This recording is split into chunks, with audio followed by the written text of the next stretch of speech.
Hello viewers, আশা করি সবাই ভালোই আছেন। আমার এই টিউটোরিয়ালে আপনাদের সবাইকে স্বাগতম।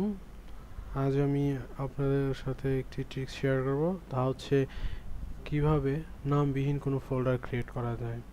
হ্যাঁ, আজ পর্যন্ত আমরা যে ফোল্ডারগুলো ক্রিয়েট করেছি সাধারণত প্রত্যেকটি ফোল্ডারে কোনো না কোনো নাম ছিল বা নাম দিয়েছি। আজ দেখব যে নামবিহীন কোনো ফোল্ডার কিভাবে ক্রিয়েট করা যায়। তো এর জন্য আমি প্রথমে একটি ফোল্ডার ক্রিয়েট করে নিচ্ছি। ধরুন নিউ ফোল্ডার নামে একটি ফোল্ডার আমি ক্রিয়েট করে নিলাম। এখন জাস্ট এই ফোল্ডারটি রিনেমে যেতে হবে। রিনেমে যাওয়ার পর আপনার কিবোর্ড থেকে অল্টারকে চেপে ধরে টাইপ করতে হবে 0160। এখন অল্টার কি ছেড়ে দিন, জাস্ট একটা ক্লিক করুন।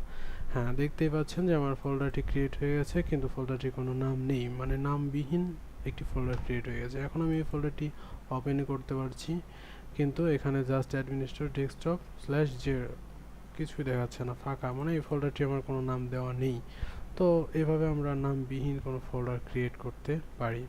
আবার আপনি চাইলে এটি রিনেম করে কোনো নাম দিয়েও দিতে পারেন, যেমন আমি দিচ্ছি ধরুন নিউ নিউ এই যে একটা নাম আমি দিয়ে দিলাম। তো এইভাবে আমরা নামবিহীন কোনো ফোল্ডার ক্রিয়েট করে নিতে পারি।